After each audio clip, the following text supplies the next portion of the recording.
Hi, I'm Mike Askew, one of the series editors of MathsBeat.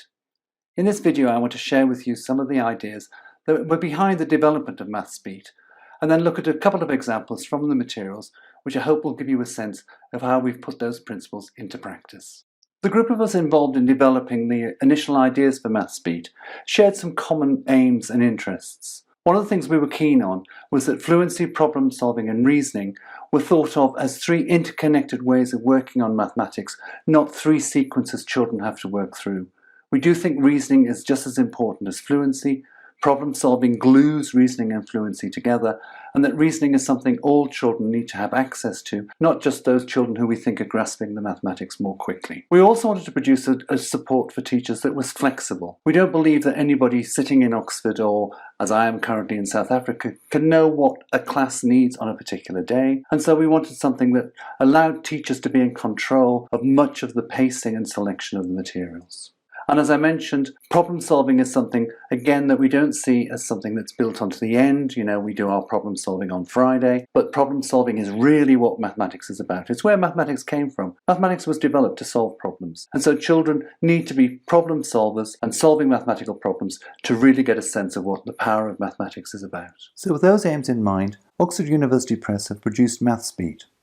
It's a digitally led primary maths mastery resource for Key Stages 1 and 2, providing all the materials you'll need to teach for mastery across the primary years.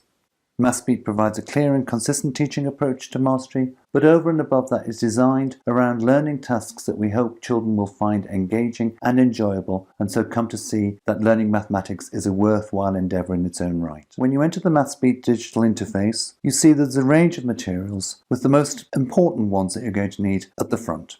Each year is provided with a digital planner for each term to plan your mathematics for the term and for the weeks within that. If you scroll down that page towards the bottom, underneath the digital planners, there are some other resources which are currently available. There's a secondary progression planner, so some units that will help children bridge from primary school into secondary school, and teachers' handbooks, which give further information on the design and outcomes and expectations of the tasks that are in the planner, and also little cameos of what children might do and say to help you get a better sense of what mastery learning might look like in practice.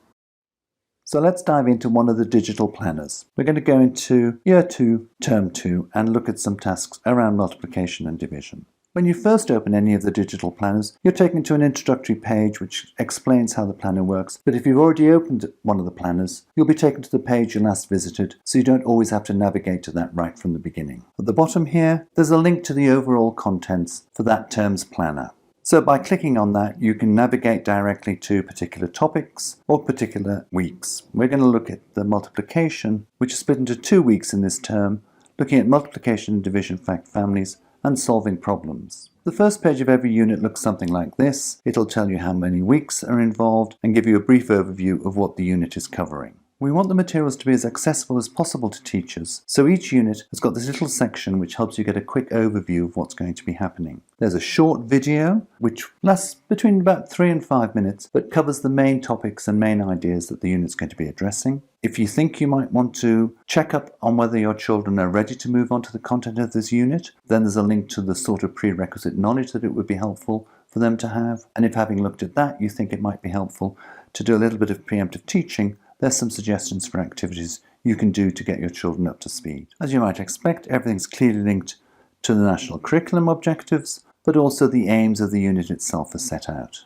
And importantly, the key learning that should come about through working on the unit is set out. In this particular example, it's the important distinction between understanding division as grouping, how many groups of 3 can I make from 12 apples, say, and division as sharing, which is how many apples would 3 people get if I shared them equally between them. There's also the idea of multiplication being commutative and division not, and thinking about how we can rearrange number sentences to make solving them more easy.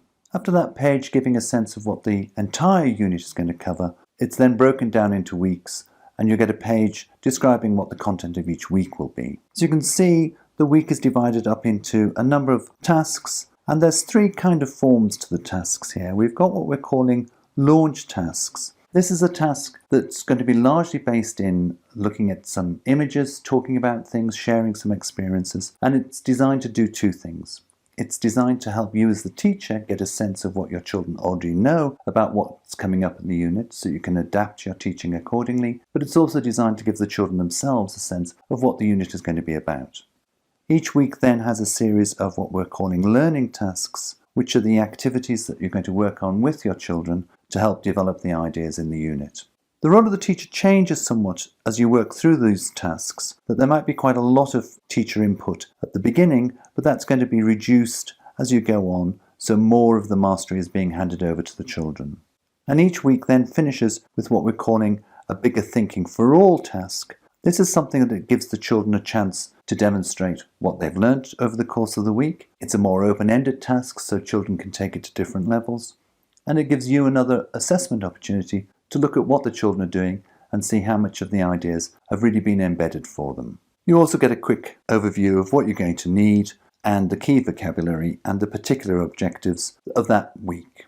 Each of these tasks are hyperlinked, so you can go immediately to it, and we're going to look at this learning task 3 about hidden numbers and related facts. Although MathsBeat has been designed to encourage mastery for all children, we also recognise that particularly in these times post-COVID, that there's going to be some mixed attainment in classrooms. Two ways that that's supported are by this launch task and this bigger thinking for all. As I say, the launch task means everybody gets a sense of what the week's going to be about, and you get a sense to assess where your children are at. And the bigger thinking for all provides children to extend the work that they're doing at whatever level is appropriate for them, and for you to see what individual pupils have learned. So here's what the materials look like when you get into a learning task. Here we're in learning task 3, hidden numbers and related facts. There's also hyperlinks to resources that you might find helpful, front of class slides, practice worksheet. Now, one of the things that MathsBeat is not doing is death by 1,000 PowerPoints. However, we do think it's not good use of teachers' time to produce images that are usefully displayed on a PowerPoint, so we've provided examples of what you can use there. Here, this whole task is about looking at arrangements of objects and how you can read those arrangements as both multiplications and divisions. So let's look at some of those slides. So the slide here, as a starting point to this task, is showing a number of beach balls. As you can see, there's 12 in each, but here they've been arranged in groups of 3, and there are 4 groups. And here they've been arranged in groups of 4, and there are 3 groups. So there's a conversation about how do we describe both of these, although they both contain 12 beach balls altogether, they've been organised in different partitionings. So having talked through the similarities and differences in those two arrangements, we can go on to look at how that might be recorded mathematically. We can then turn to an image where the groups have not yet been made, but looking at how arrays can be described in different ways.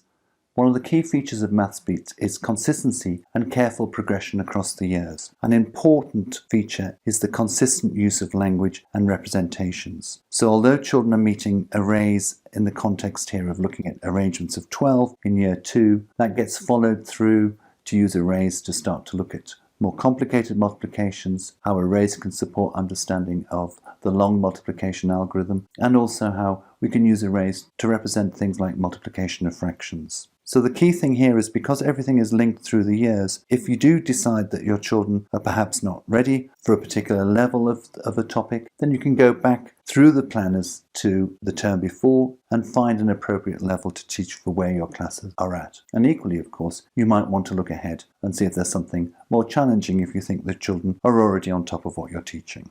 As you can see, the task has been designed to be done in whole class and small groups and pairs. And again, we've built in opportunities to think about what's going on and what children are doing throughout the task. So tasks are full of things about what to look for. Here, looking and listening for children who can say that there are 12 beach balls in total, but one shows 4 groups of 3 and the other shows 3 groups of 4. Importantly, at the end of every task, there's a brief description of a challenge you might give, either to the whole class if everyone's got there, or to a group of children who may have grasped the main point of the task quite quickly and need a bit more of a challenge, but without being moved on to something new. Again, one of the core principles underlying the design of the materials is we don't know where your children will be, what will be too easy for them, what will be too hard. That can only be judged in real time. And so throughout, we're providing opportunities to make the tasks more challenging according to the needs of your children. At the end of every task, there's details on formative assessment, an outline of what behaviour would demonstrate that children are on track with their learning, but also some key misconceptions or key stumbling blocks that children might encounter that you might look out and listen for. And if any of the children are having those difficulties, then again, some short and timely intervention suggestions for helping them keep up rather than start to fall behind. So let's now look at another example. Let's go to something from Year 5 and let's continue to look at the progression in multiplication and division.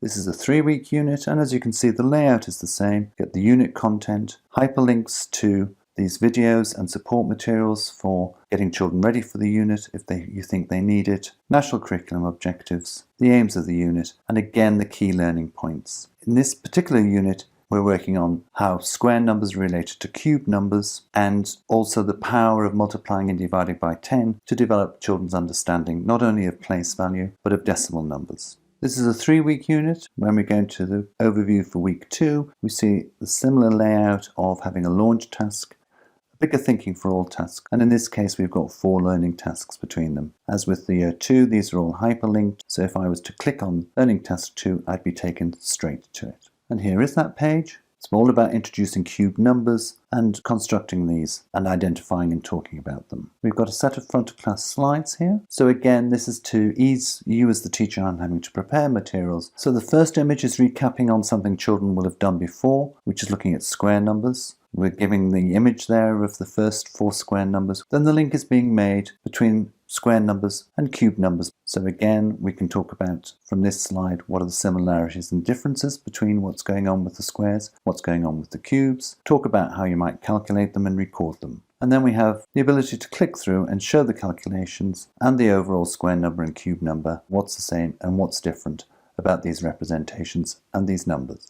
As the activity progresses, children start to look at different ways of recording, and we introduce the notation of the little power of 3 to show a cube number. And as before, there's a challenge we might offer them in terms of looking and exploring whether any cube number could also be a square number. There's an additional practice worksheet as well for you to download for children to consolidate what they've been doing.